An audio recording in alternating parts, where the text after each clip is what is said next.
There are moments in life when a single action, driven by assumption, can change the course of someone's destiny forever. In the quiet halls of a busy city bank, a decision was about to be made, a decision that would shatter expectations, reveal hidden truths, and leave a trail of regret impossible to erase. Before we dive into this unbelievable story, where a simple transaction spiraled into something no one could have predicted, I invite you to subscribe to this channel. Here, we uncover stories that challenge our perceptions and remind us that behind every face, there's a story waiting to be told. Stay with me until the end, this is one you won't want to miss. Margaret Lewis was not the kind of woman who drew attention. She was quiet, humble, and deeply respected in her local community. People knew her as the kind elderly woman who always smiled at strangers and who never had a harsh word for anyone. But today, Margaret walked into the bank with something that would draw far more attention than she ever intended, a check, written in a staggering amount.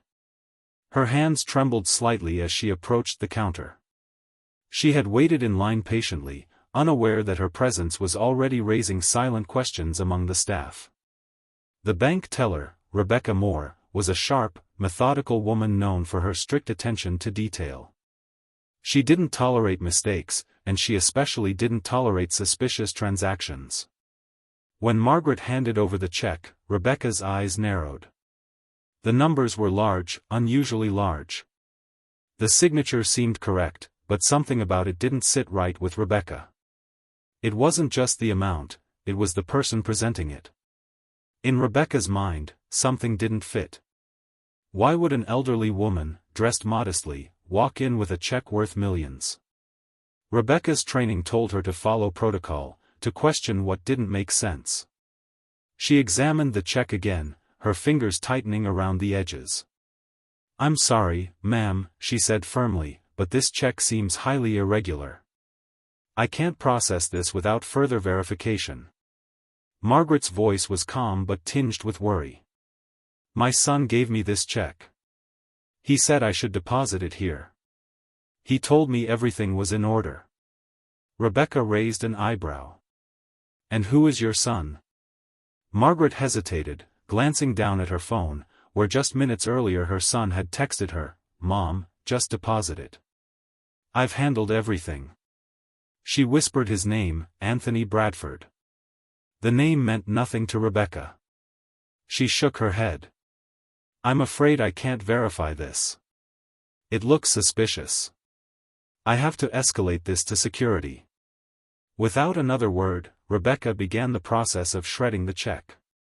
Margaret's heart sank. "Please, wait.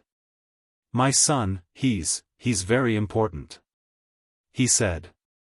Rebecca cut her off, convinced she was dealing with another victim of a scam, another person lured into fraudulent activity by someone pretending to care. "Ma'am, I'm doing this to protect you." At that moment, something unexpected happened. Across the lobby, a large digital screen switched to the bank's corporate announcement reel. The face that appeared on the screen was unmistakable, it was Anthony Bradford. The caption beneath his smiling portrait read, "CEO, Bradford Financial Group, parent company of this bank." Rebecca's face lost all color.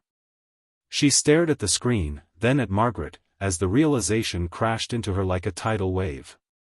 The woman standing before her wasn't just a random customer.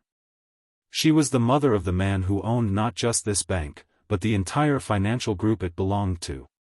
A heavy silence filled the air.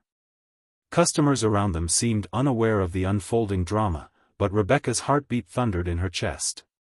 She had just destroyed the legitimate check of the CEO's mother. Margaret, struggling to hold back tears, whispered, "He told me you would know him. He said you'd recognize his name."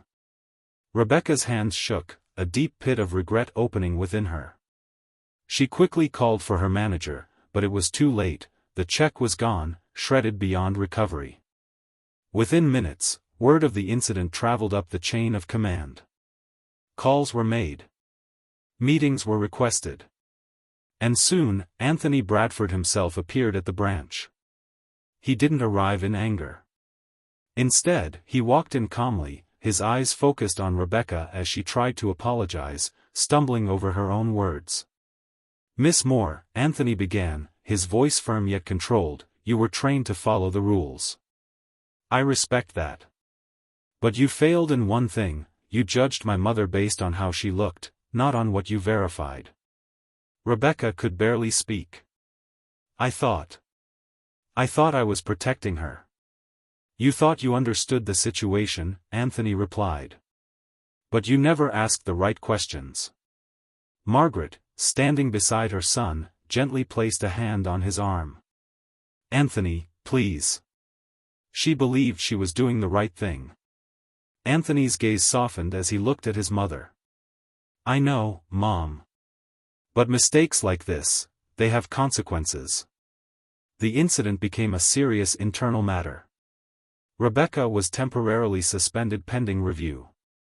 The bank had to issue formal apologies. And Anthony personally ensured that his mother's funds were fully restored. But the story didn't end there. For Rebecca, this moment marked a turning point. She realized that her rigid adherence to rules had blinded her to something essential, the humanity behind every transaction. She had seen Margaret not as a person, but as a profile that didn't fit the system. Months later, Rebecca requested to meet with Margaret again. She arrived, not as a bank employee, but as someone seeking to make amends. "I was wrong," Rebecca admitted. "Not about following procedure, but about how I treated you. I should have listened."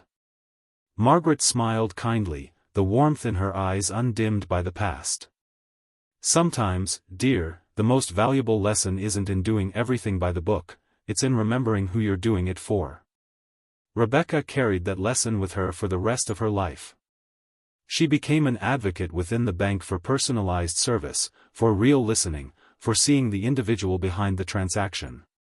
What started as a mistake became the catalyst for meaningful change, not just for her, but for the institution as a whole.